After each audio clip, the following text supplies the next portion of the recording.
Welcome, everybody, to the Boxing Prediction Show on the Grueling Truth Sports Network. As always, the Grueling Truth is powered by Betting.net. Betting.net is your best bet for finding the online sportsbook or casino that's right for you. Make sure you check them out at Betting.net. All right, guys, also, to bet the fights this weekend, click in the link in the description down below to find our top recommended sports book. We're going to start bringing you a little bit smaller sports books, some new stuff where you can sign up for free and maybe get a few free bets going to get your account going. All right, I am your host for the Boxing Prediction Show, Mike Goodpaster. Right now, I'd like to welcome in my co-host, Boxing Arthur. Arthur I can't Abraham. say author. I liked Arthur Abraham. But John Raspanti, how you doing, John? I'm doing great, Mike. Thanks. Always a pleasure to be on. Let's talk some boxing. And we've got like 4 fights here to preview, which we usually don't have that many. Usually we don't do a show during the week because there's nothing to preview. It hasn't been much of late except for a couple weeks ago. We're going to start off with the return of Deontay Wilder as he will fight Robert Helenius. Right now, Wilder is anywhere from a minus 850 to minus 950 favorite. Helenius is plus 50 as the underdog. When we look at this fight, Helenius was a sparring partner for Wilder, which we know how that usually turns out. But my question is this: when you're fighting a guy like Wilder, if you've sparred with him, you've felt the power, does that give you maybe somewhat of an advantage? Well, he said in a quote he hadn't really felt the power because they were just sparring, but he knows he knows what he's getting in there against. You would think that you would, if I was him or whatever, I wouldn't be, because I wouldn't be trying to get out of the way of that right hand. But he's got to know in a sense what's coming. So he's definitely. I like the fact that he's a 9-1 underdog because he's got a better chance than 9-1. I mean, as you said, I think. He gets Wilder into the later part of the fight. There's definitely a chance that an upset here could be coming, and we know how Wilder fights, and he doesn't like fighting backwards, as Fury showed. So Helenius knows him, knows what to expect. I would think that Wilder's going to be throwing a lot of jabs this time and try to keep him off a little balance, and then when he sees something, let the right hand go right away. I think he'll probably try to get him really quick because he doesn't want to lose this fight to this guy, because that's it. He loses to the Nordic Nightmare, that's the end of the whole show, I think. Yeah, because he's going on basically 3 straight losses, and they were against Tyson Fury, but it's hard to sustain a 4th straight loss and still be a viable fighter. I know he probably would still sell a little bit because there's enough people out there like myself that love to watch him get knocked out that I would still watch him. But I think here the big question is, how will Helenius fight him? Because I would think there are like 2 choices here. You know, you're either going to try to smother him and rough him up, or you're going to stay at a distance and hope you can time something and knock him out. I believe that Helenius will probably do the latter of the 2, which I think is a bad idea, because I think his best shot is to go out, be aggressive, rough him up, and see if he can make this a street fight, because from a distance, eventually you would think that Wilder's going to catch him. Yeah, he's more of a counterpuncher too, and his defense is very leaky. So he fights European style. That would be the best style, to just get in his grill and lean on him and then pound on him and hit him in the belly and stay right near him, right on him. That would be the best style, really, for like Fury did in the second fight, as we remember. He just bullied Wilder around the ring and then just stopped him. And you got to boss him, as the English say. You got to boss Wilder around. You can't let him just sit out there and pot shot you. But Helenius' style is just waiting to counterpunch and maybe going first a few times. So, man, he's just got to be ready for that right hand. And if he gets hit, that'll be it. I bet it'll be a one-punch knockout if he gets hit with that right hand.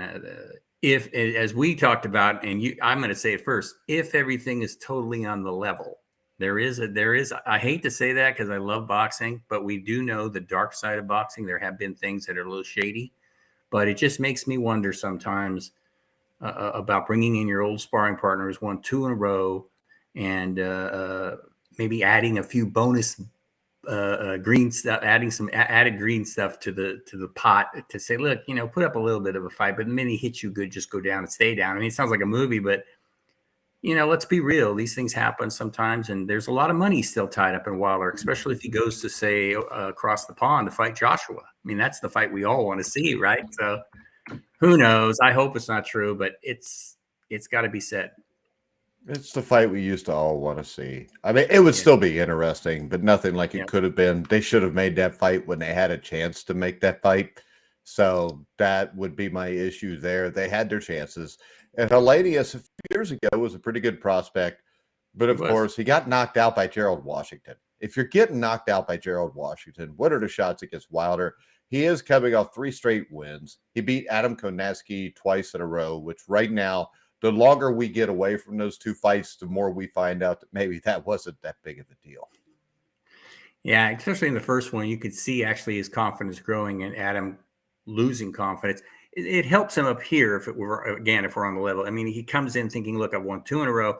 I sparred with this guy. I kind of know what he's going to do. I should have a good chance. But he shouldn't be saying I should have a good chance. I should win.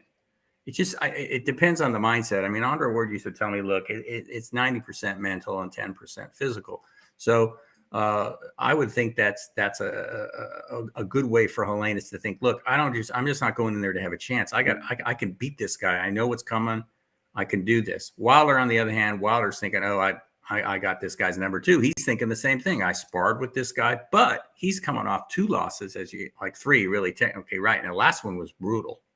Well, the last 2 were brutal. The second may have been the most brutal of all. Last one, he didn't even really put up a fight in the second one. Yeah, exactly. He wanted to go out on the Shield, and he was mad at Mark Breland that it didn't happen in the second one, and that's what was coming, and that's why Mark Breland stopped it.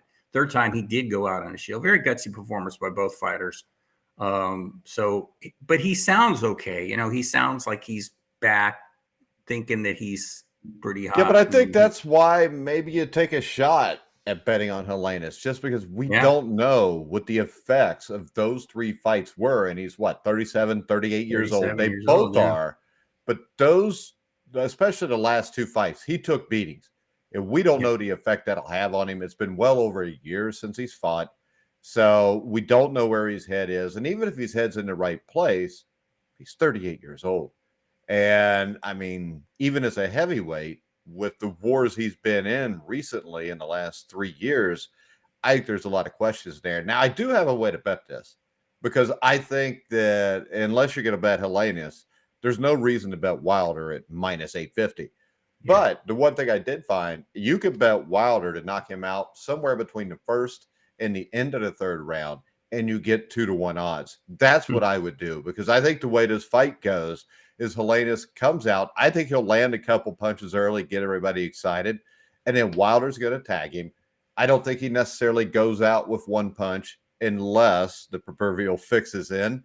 But I don't think this goes past 2 rounds, really. So if I get 2-1 odds on a knockout between the first and the third, I think I'll be all over that, John. Yeah, you are the betting master, so it makes sense. I do agree. I said earlier, I think Wilder's going to want to end it early, and if he gets a chance and he lands that right hand, he will. He might not knock him out, like you said, but he'll certainly hurt him enough, and they'll get in there and stop it right away. So that's a good chance. I thought it could be later, like round 5, but he's that kind of a fighter. He comes out. Look what he did to Dominic Brazil. He just came out, threw a right hand, boom, knocked him out immediately. So he's going to be going for the home run right away. And that's always been Wilder's thing. He's never been anything other than really just a guy with a big right hand. And now his jab is a little better, but all the other stuff. I mean, he started boxing when he was 20. So I always try to be fair about it, but he was not what you would call a natural fighter, Mike. He just has a lot of power in his right hand. All right. So your bet is Wilder also early? Yeah, I think that's very likely, but I don't know about 1 through 3. I like your, if you want to bet, I think that's a good way to go. I think it might be a little later, but it could be, right, like we said, could be in the first round. So what you got, 2-1 odds, that's a good bet. All right, guys, right now, head over and see for yourself. Betting.net makes it easy to find all the legal online casinos or sports books in your state. Check them out at betting.net. All right, we have a rematch that we don't really need to see again. That is Devin Haney against George Kambosos. Kambosos, of course, had a huge upset over Teo Lopez to win the title. He defended the title against Devin Haney. He pretty much got shut out over 12 rounds. He couldn't get past Haney's jab. I do not see, and I'm not against this rematch because it was signed with a rematch clause their first fight. So I'm fine with that, especially since they're getting it over within about 6 months of the last time they fought. I don't see a way technically Kambosos can do anything more than he's already done against Haney, though, John. Yeah, unless he stays closer and the judges give it to him. I mean, you can't forget that. Here we go Yeah, again. but how's he going to stay closer? He's going to have to try to do what we just said that Helenius is do. He's going to have to try to get out there and rough him up, stay really close, eat some jabs, keep throwing punches, try to stay more active. And Haney is really good. I don't think he gets some of the credit or most of the credit he deserves. People say he's good, but I think he's really good. I do. Yeah. He's a really good boxer. His jab is on point most of the time. He remember he went down to Mexico and fought, so he's been in some tough fights before. I think he expects that from Kambosos, and he's not going to freak out. He's a cool guy. But if I'm Kambosos, I'm thinking I got to go wild in there. I got to be the Tasmanian devil. I'm going to go in there and try to get under that jab and throw punches and try to do that more obviously than the last fight and see what happens with the judges. I hate to sound so cynical, but as we know, the home guy gets more of the benefit of the doubt, and that always scares me because they have stolen so many fights that I've seen from guys who are the guys on the road. And Kambosos he's a hard guy to like. You know, he was okay after the Lopez fight, but then right after the Lopez fight, since then, he's been kind of an asshole, to be honest. So, but he's got his home crowd with him. So that's the only way I see it. I think the issue here is, when we talk about Helenius attacking Wilder has never shown the ability to counter that, if you know what I mean. He can't fight off his back foot. He can't fight going backwards. Up, right. The problem here with Devin Haney is, how in the hell are you going to do that? Because even if you run at him, he's going to give you so many angles. You may get a punch in and may push him a little bit, but then he's going to be off just jabbing you to death, which is what he did in the first fight. Yeah, I could see what will likely happen is Kambosos tries that for a while, doesn't really have much success, and then it gets into the same type of fight that the first one was, where Haney's just outboxing him, outmaneuvering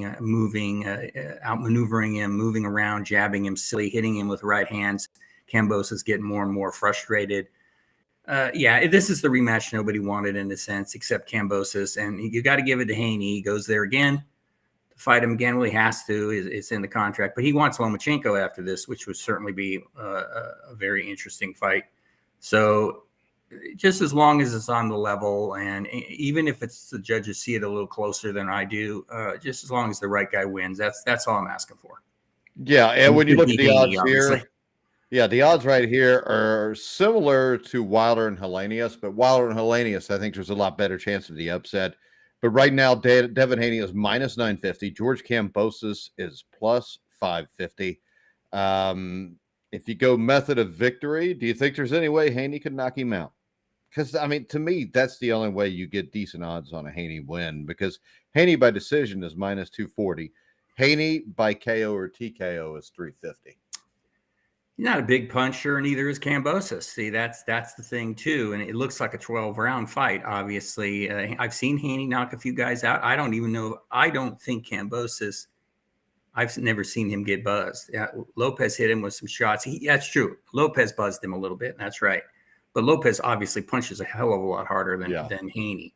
So maybe a cut. You know, if he cuts him, he could stop him late, something like that. But a stoppage knockout, unless Kambosos just runs into one that he doesn't see, the odds are pretty unlikely that happens. But, you know, maybe the fact that he's a lot of maybes, that he's being so aggressive could cause something like that to happen, where he gets cut or he runs into something. Let's just hope it's not a butt in the first round and they stop it in the round 2 or something, but because of his aggressiveness.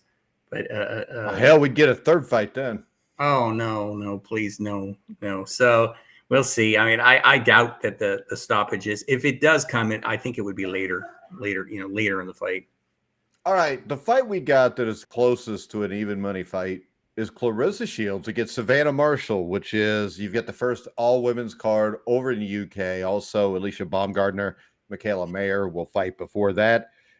Mayer is a plus 350 favorite, or minus 350 favorite. I would actually go with Baumgardner at plus 245 just for the hell of it, because I think it's a lot closer fight than what people think. But Shields right now is a minus 136 favorite. with Savannah Marshall as a plus 106 dog. So it's damn near even money when you look at this fight. And there's a lot of questions here. Number one, Clarissa Shields doesn't really knock people out. Marshall does. I think for both of them, this is by far the best competition they've fought in the professional ranks. What's your first take on Shields versus Marshall? I think this is a great matchup. Yeah, Shields is a better athlete from what I've seen, but Marshall has improved a lot as a pro, especially since she's been with Peter Fury and she's adopted kind of the Fury style, which will be she's awkward and she ducks a lot and moves. It's like I call it a crab-like style in a sense, and then she's got the big right hand. Clarissa Shields boxes and punches, and I think I give Shields the edge just because of her athleticism, but Marshall is pretty accurate with that right hand, and she's pretty relentless, Mike. So she's going to be after Shields a lot. I saw the weigh-in, and Shields didn't smile once. So she's fired up. She wants this. She's tired of Marshall's talking and all this. So you got two motivated athletes. So let me ask you this though. Because you do have the thing hanging over this fight, which is Savannah Marshall won when they fought in the amateurs. Yes. I think it's about Clarissa Shields' only loss. Yes. So that can work for Shields or against Shields, right? This can make Shields come out, especially in London or in England, fighting Savannah Marshall, who's from England. I mean, could that make you a little tighter? Does it make you looser? I don't think we know the mindset here, which I think makes this fight so hard to predict. Plus, it was like a decade ago. Does it even freaking matter now? And Marshall fought differently back then. She was more of a stand-up fighter. Her style was different. So I'm sure Shields knows this. So yeah, you're right. I mean, Shields could be emotional. She could go out there like a lot of fighters. I'm mad at this person. I'm mad at this guy, this woman. I'm gonna show her. Which can be good or bad, but more often than not is bad. Exactly, like Lopez did against Kambosos. He was mad. He said he wanted a knockout. He was annoyed at Kambosos, and he got knocked down in the first round. So it just depends on how it goes. And then Marshall too. How does Marshall counter her athleticism? I would think she cuts off the ring and just, like we said, we're a broken record, Mike. Stays in the grill, just keeps throwing punches, taking punches, because I haven't seen Shields, like we said, she's got 2 knockouts, right, in her professional career. So she doesn't punch very hard. Marshall can be hit, but I think Marshall's ready for that. I think she wants the old classic boxing, take 2 or 3 to land one, because she thinks her one could really do some damage. Now, if I'm betting this, you said you think Shields is going to win, correct? I give her the edge. Yes, I think she's going to win a decision. Okay, so the way I would bet this is this, though. If you take Savannah Marshall to win by decision, you get plus 260, which is over 2.5 times. So if you bet $100, you get 260 back. I think this will be a close competitive fight because of that. As we talked about in the first 2 fights, Savannah Marshall is the one at home right here. Here we go. I would go Savannah Marshall by decision at plus 260. I think she's going to have a hard time knocking Shields out because people forget these are 2-minute rounds. Not as much time to get the work done. And I think that when people talk about women's boxers, how nobody ever gets knocked out, I don't know what the percentage of knockouts are for men in the last minute of a round compared to the first 2, but I would think it's got to be relatively significant, John. So I think a lot of times, I mean, maybe you don't get the knockout because there's 10 extra minutes that aren't there, which also makes it a lot harder to wear somebody out. Yeah, and that's the big debate about pretty much, I think every woman I've ever, female boxer, I heard talk about it, they want the 3-minute rounds. Katie Taylor wants it. Amanda Serrano wants it. Clarissa Shields wants it. I'm sure Marshall would be fine with it. And it does handicap them that they only get 2 minutes, because I've seen fighters in a lot of trouble, and then the round ends. And in a 3-minute fight, they would have still had a whole minute to go after them. So, yeah, I think that has something to do with it. But you're right. I mean, again, we've got the home cooking aspect. And in London, in England, that's where I've seen some of the worst decisions in the last couple of years. Even Eddie Hearn said, which was pretty amazing, he said, look, nobody's going to want to come here and fight because they're going to know no matter what you do, you're not going to win if you're the guy, if you're the fighter. Yeah, but the difference here is if Clarissa Shields fights Savannah Marshall in the United States, you'd have a hard time selling out a decent-sized high school gymnasium. True, very true, and yeah, I mean, maybe in Michigan it would have sold quite a few tickets, but Marshall's got that advantage at home, and she's going to have everybody pulling for her, and we'll see if she can land. And I still think the key is her right hand. If she lands it and hurts Shields, that could be significant, but she's going to probably be behind most of the fight and be coming forward, and then it's going to come down to who's effective aggressiveness versus boxing versus who's landing solid punches. So it could be like that, where the debate is who was more effective.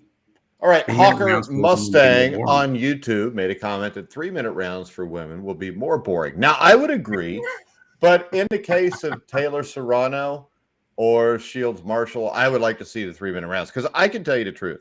If Katie Taylor, Clarissa Shields, Savannah Marshall, I mean, Amanda Serrano, if those aren't the women that are fighting, I don't want to watch women fight. I'm sorry. That's not sexist. It's just the fact that the elite ones are good. Everything below that is shit, though, for lack of a better term. I mean, I don't want to watch a cab driver fight a bartender, and they're both 20 pounds overweight, which is what I see a lot of times on these fights, John. And it's not to be mean. It's just the truth. Well, Shannon Courtney out of England is a pretty good fighter, and her fight with Bridges, from Oz. Are they? I mean, good fights. On. You know what? When one of the women has to come out in lingerie for the weigh-in, well, that tells me it's not a fight, though. It's a fucking sideshow, which is what this ends up being. Mia St. John, she was a decent fighter, but she was a sideshow.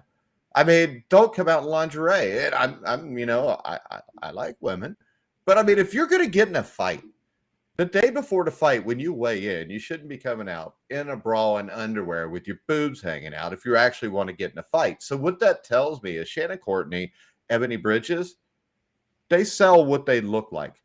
They're not selling that they can fight. Katie Taylor, Amanda Serrano, Shields, Marshall, I love them, but they're not the most beautiful creatures on the planet, but they can fight. So I will watch that. Maybe I'll watch the weigh-in if, two better looking women are going to wear lingerie, but I don't want to watch them fight. Shannon Courtney, you can't. She didn't even like it when Bridges. Deontay Wilder's not coming out in a thong for his weigh-in against Robert Helenius. We're not watching that. But no, Shannon Courtney never did that. Sold her. Well, I know, but she makes her money. Bridges, yes, money by fighting Bridges. The blonde bomb. She's the blonde bombshell. So she's and I hate to tell her this. Outside of the fake boobs, she's not a very attractive woman, anyways. I don't think. Yeah, she's just attractive for a boxer. It's like everybody freaked out about Danica Patrick. No, she's good looking for a female athlete. It doesn't mean she's actually good looking. Well, her fight with Courtney was a good fight, Mike. And her eye was completely shut in like the 4th round. I know, and I love that. Yeah. I love that. They should have thrown her in a lingerie while she was getting her ass beat. It would have made it even funnier. Because, I'm sorry. She's tough and everything, but damn it, you don't have to use that shit to sell this if you're actually that good. Katie Taylor and Amanda Serrano sold out, had huge TV ratings. Oh, yeah. They didn't have to come out in lingerie. They were fighters. I want to watch fighters fight.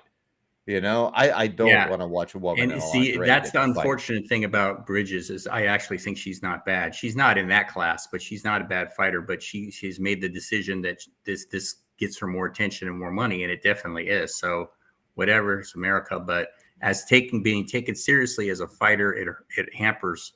It harms. And in the long run, if you're taken seriously as a fighter, I think Katie Taylor's done all right monetarily.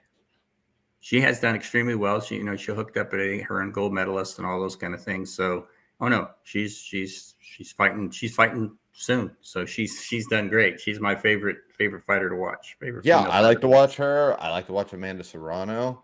I'm not a big fan of Shields. I do think she's boring. So I hope Savannah Marshall could knock her out, because that would be fun to watch, especially since Clarissa likes to run her mouth. And, Clarissa's friends with the next fight we're going to talk about, and that's Caleb Plant against Andre Darrell. To me, this is a really interesting fight. It would be much more interesting if we were talking about the 2014 Darrell against today's Caleb Plant. To me, that would maybe be a toss-up fight. And, Plant had what I think was a terrible reign at 168 with the fighters he fought. The way that went, he got wrecked in a loss to Canelo. No big deal. Most do. I think Plant will win this fight. Do you think Darrell's got much of a shot here? Do you think this is a little bit late in the game for him?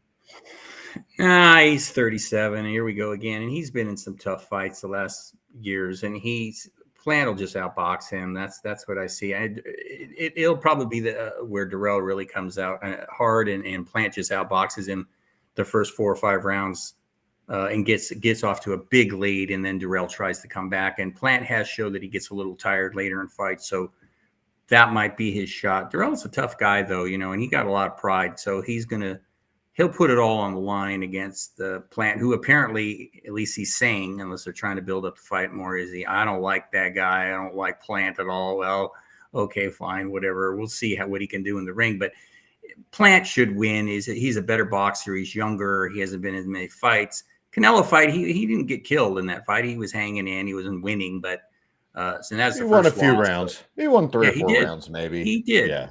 And I think he's recovered from that.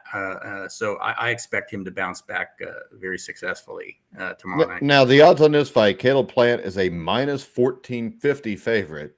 And we've got Anthony Darrell at a plus 750. The thing that strikes me here, Caleb Plant by points of decision, though, is only minus 140, which not huge odds. I mean, it's not great odds, but if you're going to bet this fight, I would go with Caleb Plant with the decision win at minus 140. What do you think, John? Yeah, and, Darrell has even been struggling with guys that he should have been able to beat easier the last few years. So that's what I mean. That's Plant's style. So what are the chances of a knockout? Because I could get plus 160 if I pick Plant by a knockout.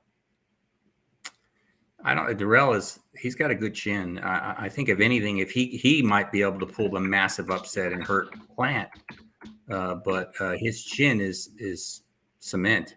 He cuts and swells up now a lot more than he did when he was younger, but his chin is solid, and I expect it to stay that way. Plant doesn't hit all that hard, so I think he's thinking, I'm just going to go in there and outbox him and maybe try for the knockout if I see the chance, but just cruise to a decision. I mean, that seems like the likely scenario to me.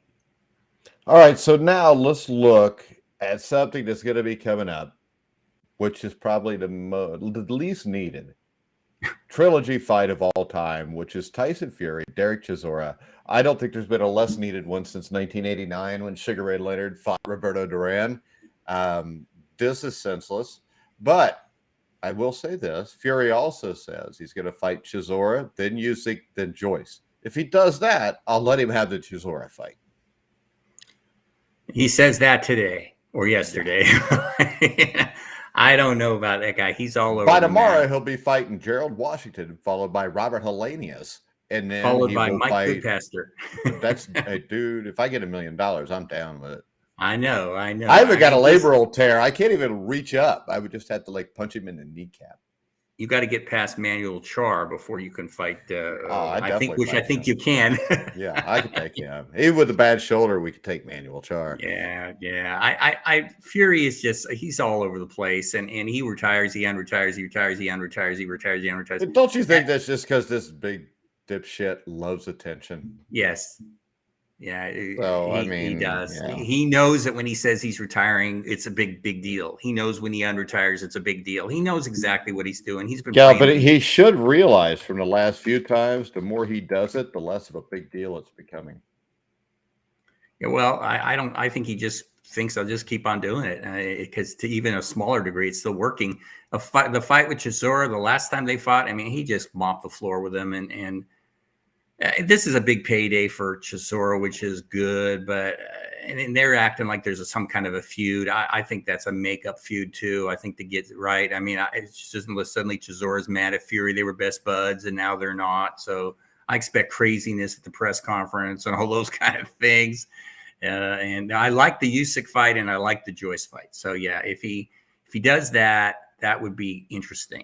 I really want to see him against. I mean, obviously Usyk is Usyk, but Joyce he really impressed me in his fight over Parker. He's the mummy all over again, but he's a tough mummy. Doesn't get tired. I mean, he's a scary dude. Like in the article I wrote, because how do you fight a guy that doesn't get tired and you can't hurt him? So, I mean, that's kind of a scary prospect. So I don't know. Fury's like, I'm sure Fury watched that fight thinking, I can beat this guy easy. Well, a lot of people think that. So that'll be, if that happens, that'll be one interesting one. All right. And then we got the Zone, who said they would never have pay-per-view. Today picked up Floyd Mayweather's November 13th exhibition with social media star, I don't know, DEJI, for their pay-per-view platform. I No interest. I don't blame if Floyd Mayweather's doing an exhibition thing. That's fine. I mean, he can do whatever. But nobody's going to pay to see this anymore because they usually don't even put it somewhere where you can find a damn thing. Yeah, I don't know. So they must think somebody's going to buy it based on whatever. I have no idea. The money aspect of boxing and how they figure that is crazy. People don't like pay-per-view. They complain about it all the time. I don't blame them. Like the Wilder Helenius fight, no business being pay-per-view. So I don't know where they determine that whether they keep on like beating a dead horse, that something's going to rise. I mean, it doesn't seem as, from what I understand, one, we never get the right numbers, and two, the numbers keep going down as far as pay-per-view goes. So somebody must think, look, let's just put it out there as pay-per-view. We get enough buys that we break even, we're happy. That seems kind of a strange way to run a business, Yeah. All right, so let's do this. We don't have an old farts corner set up. Let's give me this. Give me your greatest heavyweight trilogies. Since we're talking about one of the greatest in Fury and Chisora, I mean, to me, of course, Ali Frazier, we don't even have to talk about. That was the greatest trilogy. But after that, you got Ali, Norton, Holyfield, Bowe. What else comes to mind? Is there anything else? I mean, we got Fury Wilder, but that's not on the level of not as a trilogy. There's a lot of good double fights, but a trilogy, again, you got Duran and Leonard, right? That wasn't a great trilogy, but that's the one you think of because they're famous. I'm sure there's more, but yeah, we don't have to talk about Ali Frazier, but that is the greatest trilogy, heavyweight trilogy that I don't know. I think the second fight was kind of boring. I didn't. Compared to the first and the third? I think it was compared to the first and the third. I think the only heavyweight trilogy that gets close to that is Holyfield Bowe, because all three of those fights were great fights. I was going to say that was a great, that series surprised me how good it was. Holyfield is just such a warrior. He kept on going, and Bowe is a warrior. So you got the two he of wanted them to be a warrior. Yeah, well, he was in the ring, so he kept coming. They both kept coming, and that was a great trilogy. That's there too. But because I couldn't really think of any outside of those two and Ali Norton. I'm sure Norton, there is, but I can't remember any right now. That's why I figured I'd bring it up to you to see if you could come up with one. You're younger than me. You should be able to remember that stuff. Actually, I'm younger than you, so you should have seen more. I'll look it up right now. I could forget more too, but no. The Bowe Holyfield trilogy was. Yeah, it was more than I expected. You got a guy flying in and landing in the ring. I mean, there was all kinds of insanity going on. And that first fight, I think was it like the 10th or the 11th round, where Bowe knocked Holyfield down, and Holyfield got up and whipped his ass for the rest of the round. How about this one? Floyd Patterson, Ingemar Johansson. Oh, well, yeah. See, now that's a good one. That's right. We forgot about that one. That was good. And actually, the third fight's a lot better than people realize. They say, oh, well, Patterson won by stoppage in 6, I think. But he was hurt. He was wobbled. He was down. And he just somehow he outlasted Johansson. So, yeah, that was good.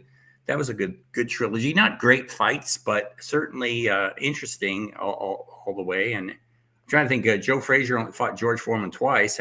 Joe Frazier didn't have any trilogies. How about, does Charles Walcott count? Because they fought 4 times, I think. Well, yeah, they did. And they each won 2, I believe. Yeah, and the one that's remembered most is when Walcott just walked over to Charles and hit him with a left hook, like left uppercut hook, knocked him out. Yeah. So Walcott did that to Charles. I mean, that was brutal. That was a shock. That was what? That was the third fight, wasn't it? Third fight. Yeah, that was a stunner.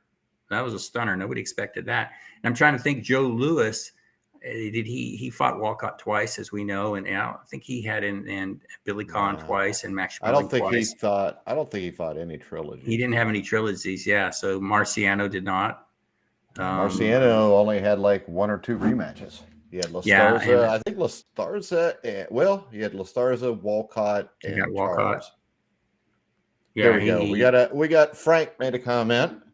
okay. Frank says Ali Frazier 2 was fought at a tremendous pace. Devin even says it rivals the first fight, just not quite brutality. But this is the problem. As you said, I don't think as much of that fight between the first and the third. Those were two of the greatest heavyweight fights I've ever seen. The first fight to me was the greatest one. I mean, the third one may have been more, but the first fight, especially if you watch that fight with the ringside sound, there was a documentary that was made called The Fight that I actually have a copy of it. And just to hear how hard those guys were hitting each other to the Oh body yeah. and to the head, and the technical superiority of both of those guys that night. Because I think Ali is the greatest heavyweight of all time. Joe Louis is number 2. But on that night, March 15th, 1971, I don't know that anybody that ever lived could have Joe Frazier that night. Oh, for sure. And see, Frank, my paisan, I agree with him. I think that fight is underrated. The second fight, it was fought at a tremendous pace. Ali had Frazier hurt. Tony Perez Almost had him jumped done in the in. second round. Yeah. Yeah, and Frazier started smoking, made it really interesting the last 5 or 6 rounds, and so it was 7 rounds to 5. I mean, Frazier really came on, and then it set up the third fight between them, and so it was. I like the first and third were great fights. The second fight to me was very good, underrated. Anybody can go on YouTube and watch it. It starts fast, it ends fast. It's a hell of a fight. Yeah, and Frank says The Fighters was a great documentary, and the fight was shot from a different angle. I know. I've got almost all footage available from that fight, and The Fighters was a great documentary. I think there was like 40 or 45 minutes of pre-fight too from them in the streets of New York, trying to promote the fight, and being interviewed. But unfortunately, now we just get like Robert Helenius and Deontay Wilder. Well, and let me say this, Mike. I've seen that, and you're right. The punches that Ali hit Frazier with, Both of them. I mean, yeah, his left hook was always his best punch when he'd step in and kind of fire that left hook, and that big heavyweight that's what Frazier said. He's a big guy, and he put his weight behind it, and that's what knocked Oscar Bonavena down, in that fight. He hit Frazier with so many of those shots, and Frazier just. Yeah, put it like this. It drives me nuts when people under 40 denigrate Joe Frazier and say Mike Tyson was too big and would have knocked him out. I could not imagine Mike Tyson standing 15 rounds or 12 rounds against Muhammad Ali fighting like that. He couldn't have. Joe Frazier would have broke Mike Tyson's will at some point early in the fight if they'd have fought each other. I know he was bigger, but I mean, technically, they talk about the way, Tyson moved his head and everything. Nothing compared to Frazier on that night, or Frazier any night before that. I think basically Ali ruined Frazier that night. Yeah, I mean, his effort was so incredible.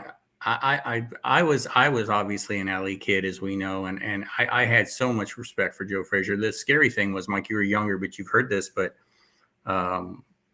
I had heard that Frazier had died, like a month after, and that was the worst feeling I ever had for about a half hour. Didn't he spend like 2 weeks in the hospital or something? Yes, yes. And I was like, no, not Joe Frazier. And I was just that March 8th. That was incredible. The whole buildup was incredible. It's one of those fights that you never forget. And I agree. I think Tyson would have maybe tried to get Frazier early, because we all know Frazier was a slow starter. But he'd have survived, and he'd have just wore Mike Tyson down. He'd have just started pounding him and stopped him. I think, because Joe was just such a tough guy. He never quit, ever. All right, for the people listening on our heart radio, Frank says Frazier had a great right to the body, but not a conventional right hand, which is what made it so difficult to defend. Frazier was too deep for Tyson. I just think this. Frazier was too tough, just way too tough. I mean, Joe Frazier wouldn't go. I mean, if you watch Frazier and Jerry Quarry, their first fight, I mean, for 3 or 4 rounds, that damn near looked like Hagler Hearns. And then basically Quarry just got wore out. And I mean, Quarry had a ton of heart too, but Frazier basically just broke his will in that fight. Yeah, Quarry fought the best first round of his career in the first fight. He looked great. But Frazier just keeps coming and coming and keeping. He's like a locomotive, just picking up speed. He just boom, boom, boom, boom, boom, boom. There it is. Around 10 days. Okay, Yeah, sang in the parking lot. Frank says he was in St. Luke's hospital for around 10 days and sang in a parking lot when he left. I bet that was horrible. Remember when Larry Holmes tried to be a singer too? Yeah. Nobody hung around for that very long. So we never brought that up when we interviewed him. That he probably would have hung out. No, I don't want to bring that up with Larry, but yeah, Joe Frazier. Some of the comments lately have just been shocking to me that they've been criticizing Joe Frazier. He was a great fighter. Come on, he lost man. To two Muhammad fighters. Ali hadn't been there. Yeah, he lost to two fighters an entire career. He never quit. Even when he fought Foreman the second time, he tried different things. He got knocked and he always got up. I mean, he was Joe Frazier. He's a legend as far as I'm concerned. Great fighter. Yeah, me too. He doesn't get near the credit he deserves. No. A lot of guys don't, though. But you want to give credit to the guy like Mike Tyson who has issues. It is always in the news. Joe Frazier was a hard worker, you know. And Frank says, how can anybody love Ali and not Frazier? It's impossible because they were boxing. They were. I mean, that was a night that can never be redone. I mean, Holmes-Cooney was a huge fight for a heavyweight fight. You know, Jeffries against Johnson was a huge fight because of the black-white thing. Sure. Ali Frazier was big because I mean, put it like this: outside of Jesus, how many more people are more known in the world than Muhammad Ali? Nobody. I mean, he's an international icon, and it's just like an Elvis thing. You know, it doesn't matter if they die or not; they always live. Yeah. And you always think about that time. And that fight, Mike, you know, I was almost 13 when that was going on. The buildup for months before that with Ali and Frazier, I mean, it was incredible. And then the day of the fight, I was as nervous as I've ever been for a fight because I couldn't wait for it to start. It's crazy in New York City. You know, I was in California. Yeah, because I was only like 2.5 when they fought. So, of course, I don't remember it. But what I do remember is Holmes-Cooney was huge, too. All over the regular news, everything. The day of that fight, I felt the same way you felt then. And my dad would always look at me and say, "We should have seen Ali and Frazier." Yeah, he's right. I mean, it's the most memorable weeks building up to a fight. And my dad we would listen to a round update on the radio. That's what we did in the living room. And my dad would walk and go, "Has it started yet?" So he really got into it too. And he was a big Joe Louis fan, but because we both love to talk about boxing. So yeah, and when it did, oh man, it was a nail biting time as we were getting updates. Yeah, I remember that's how I had to find out what was going on in Leonard Duran 1. Well, that was incredible too, and in Canada, right? And that was a great fight. That's a fight that people should watch. If you ever had any question about Sugar Ray Leonard, some people, I remember he's isn't that tough. He's a pretty boy. Okay. To me, my two favorite fights to watch, and I've seen them both probably 100 times each, were Ali Frazier 1, Leonard Duran 1. Is what Frank said. Frank was about your age too. Yeah. He said what made Ali Frazier 1 so great was you couldn't picture either losing. And that's the truth because neither one of them had ever lost up until that point. Yeah, it was a dream fight. It really what it was. And Ali started fast, and then here comes Joe Frazier. And I always thought the times I watched it that 11-4 was way too wide, you know, the scoring by one of the judges. I never had a question in my mind at all that Frazier won the fight. Yeah, but that was more of a 9-6, 8-7 fight. Yeah, 9-6. And in those days, 9-5-1, something like that. Because some of those rounds, even in the later rounds, Ali always tried to come back, even when he was hurt and staggered. And man, he was really in bad shape. He always tried to fight back and steal the round, or at least make it a closer round. So plus, you get Don Dunphy calling the fight. You get Don Dunphy calling. Oh, and he's the best. Better than that. Except for that Charlton Heston and was it Jim Brown and Charlton Heston that were his sidekicks there? Well, it was Burt Lancaster. Burt Lancaster. All right. Heston was the one taking photos for Life magazine or Time magazine. Sinatra was taking photos. Yeah, Sinatra was taking photos, but I liked it when Ali gets hit with a shot and Don Dunphy says, "Ooh, that must have hurt." You know, I mean, that's just great stuff. You know, just classic. They definitely don't make him like Don Dunphy anymore. No, they're shrills now. I mean, he was classic. He's told, and then he knew when to shut up. Yeah, Timothy Bradley should pay attention to that. Yeah, Timothy Bradley's horrible. I don't mind Andre Ward that much, but I can't stand Tim Bradley. Yeah, exactly. Andre Ward is really good. And I'll tell you, Mike, Andre Ward, I still blows my mind thinking about him because I'm going to write a new article about Andre. I haven't written anything in a long time. Him telling me when he was 25 that was where he wanted to be, and there he is. So you got to give a person credit like that when they know exactly where they're going. All right, guys, find the best place to bet for you. Betting.net offers expert news reviews for every online sportsbook casino in your state. Make sure you check them out at betting.net. We got another comment here.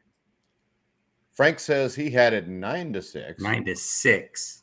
But could live with 10-5 or 8-6-1. Yeah, Archie Moore. That's who it was. That's it, Archie Moore, yeah. Old mongoose. And Frank says Bradley is brutal as a broadcaster. He is. I can't stand Sergio Mora. I think the worst player to, punch by punch announcer, whatever you want to call is Mario Ranallo, too. Oh, well, he's an old wrestling Every punch announcer. that lands is a knockout. Yeah, he's a shrill. He's the epitome of a shrill. And even my paisan, Tessitore, he gets too excited. Oh, come on, please. Just stop. Let the action speak for itself. I mean, I actually miss Jim Lampley and George Foreman and what was it? Larry Merchant. Larry Merchant. Yeah. I miss HBO boxing. I mean, Jim Lampley always pissed me off. I always wanted to smack him through the TV, but he was a lot better than these guys. Of course, he would cry at sometimes that didn't make any sense, but still. He's probably crying right now, Mike. But he was. Well, Gotti and Ward got to him like more than anything. And when that documentary, he's crying, and I understood it because the respect. That wasn't the only time I saw him cry, though. Yeah, lately as he's gotten older, he's gotten more emotional. But yeah, he could be a shrill, but he could also be very good at times too. And I loved Emmanuel Stewart too. He was excellent.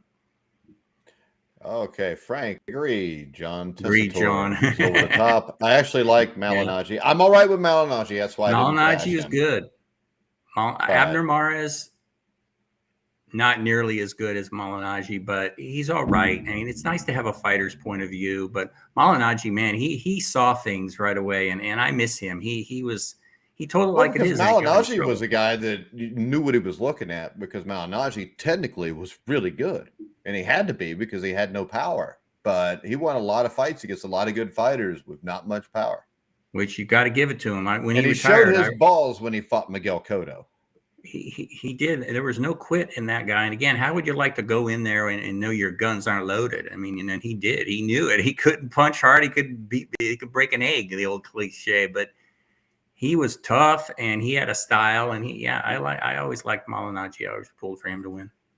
All right, guys, before we wrap it up, make sure you check out the Grueling Truth at grueling_truth. You can check out all John Raspanti's boxing articles. You can check out my Wilder Helenius article. You can check out John's Wilder Helenius article. Also, check out our subsidiary TTT Play on YouTube, especially if you like social casinos. You get all the best slot reviews. I mean, all the best stakes, sweepstakes games. Make sure you check out TTT Play.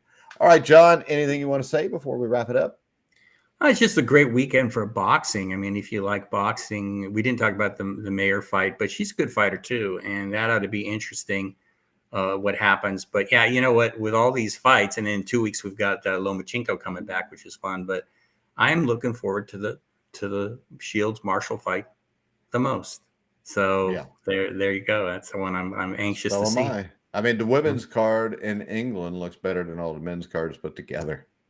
Yeah, they don't believe in making a good solid card very often. Sometimes you get surprises. Well, the issue is this: the boxing with the women, if they don't fight each other, nobody's ever going to notice them. You know, Katie Taylor, Amanda Serrano, a lot more people know them now because they fought each other. It was a really good fight. It was. I mean, you can't keep fighting, cocktail servers if you're Clarissa Shields. You have to fight somebody. The same thing for Savannah Marshall. They're going to fight. So we'll see which one's better. Hopefully it'll be a great fight, and I want to do a rematch because there's not a lot of depth to women's boxing. Women's boxing to me kind of reminds me of the days when UCLA was running through college basketball. It wasn't that the basketball was bad.